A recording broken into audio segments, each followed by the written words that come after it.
Shall we talk about real poise? Let me work up to it. Do you have real poise?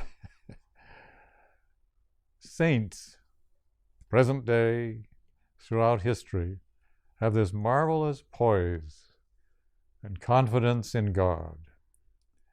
They have this wonderful yoga quality.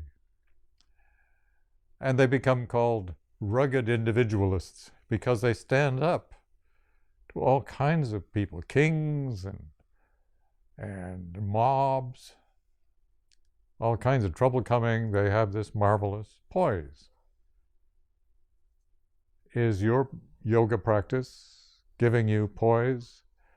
I'm sure it is, because it's part of letting yoga be in your life. So I'd like to start out with these wonderful saints, these rugged individualists. You're not alone in what you're trying to do. When you take a stand for truth, humanity, and spiritual values, you're doing what all these great saints of the past have done.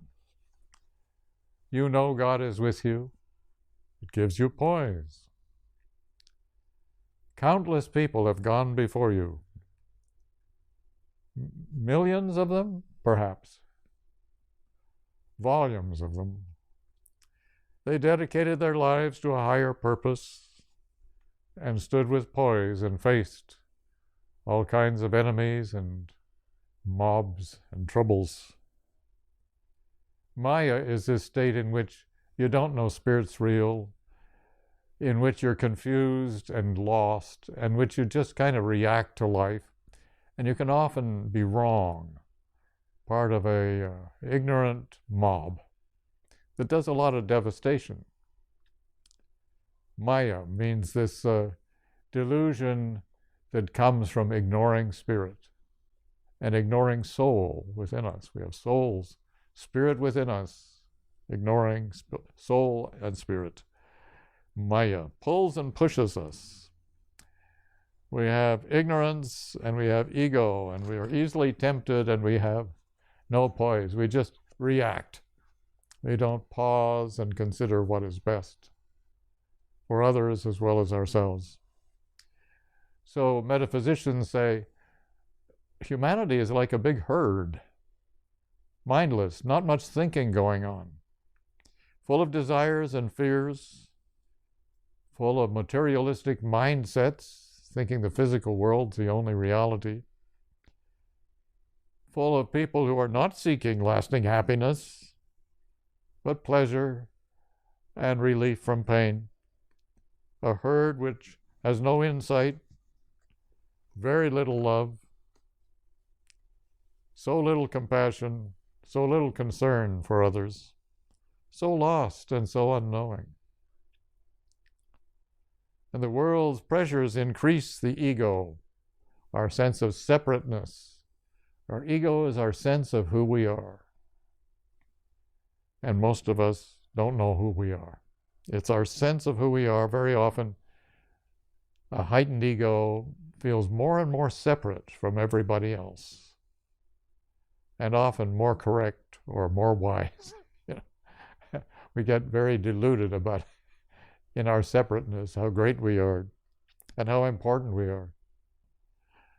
The world's pressures increase our ego, and our ego increases our mistakes, misjudgments. So our misery goes up, and our selfishness increases our misery. So there's cheating, stealing, deceiving, hurting, killing, going on every day. And there are excuses and conspiracies. People in the herd say, I have to be destructive to others, or I can be because everybody does it.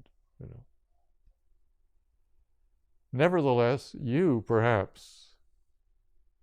very likely, strive to be good, do good, and live your values, and not let the herd dictate your life. You live by the cadence of a different drummer, the Lord, Spirit.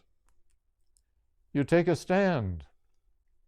You stand up to the herd, to the world and its temptations. You are regularly courageous because you have to speak from where you come. You have to speak your heart, your mind, your thoughts, your values. You have guts. A good word. If this describes you, we're referring to you as a person having poise. Yogis call that grit, that ability to stand up to the herd and make your decision. Give it your best thought and your best shot. You have grit and determination. In the book Realizing God, a wonderful book by Swami Prabhavananda, he says that the book, the Bhagavad Gita, lays emphasis on the let me say this again. The Gita, the Bhagavad Gita, lays emphasis on the necessity of gaining poise. As you gain poise, you gain peace, and you fight the battle of life. I'll say it again because a plane just flew overhead.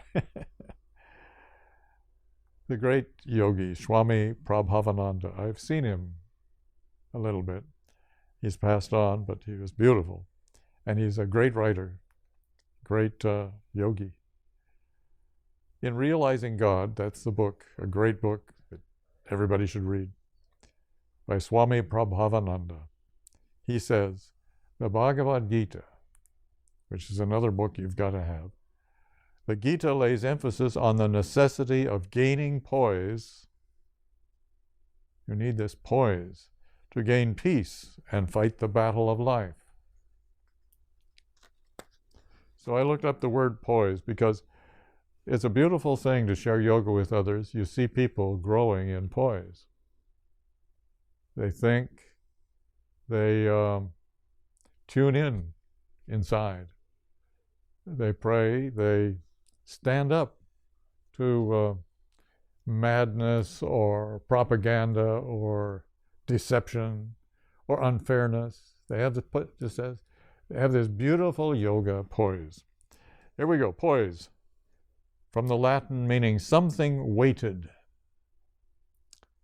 Poise, balanced, steady, stability, ease and dignity of manner. Is this you? The condition of being calm and serene. So to put it mildly, poise is the yoga state, the state of harmony of body, mind, and spirit. Expresses as poise. Harmony of body, mind, and spirit, and of the individual harmonized with the infinite. That's you. Hopefully. Poise. Expressing and living in the yoga state.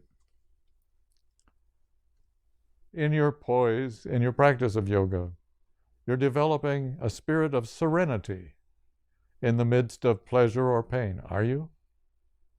You have serenity in the midst of pleasure or pain. In the midst of life or death, you have poise.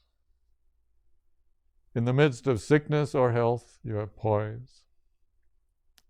You have poise as you look at your challenges or the world's allurements. The world has so many things to offer. How fulfilling? Well, that's the question. You have poise to look deeper into what's going on.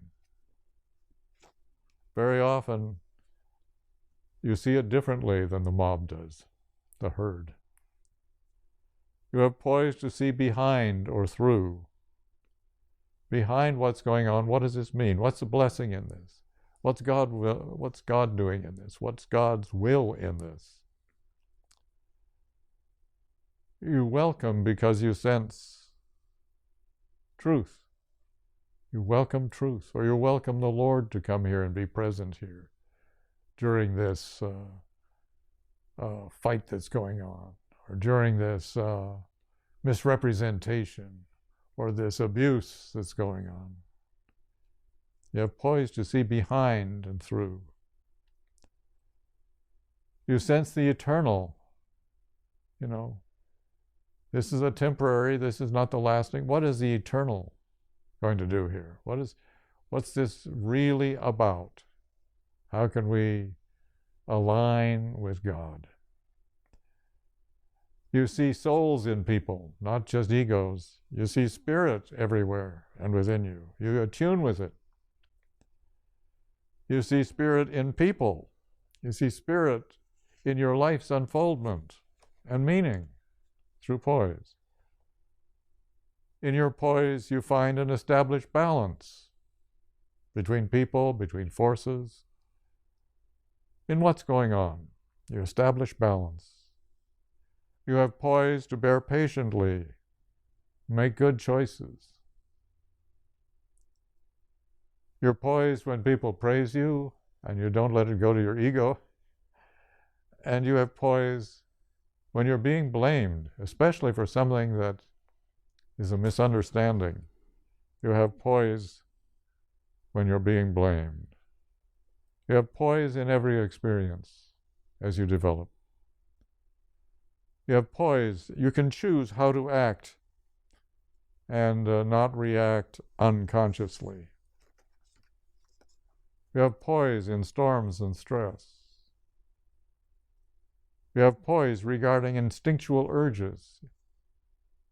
You have poise. You stop and think about it. What's the appropriate thing here? You have poise in lust and greed.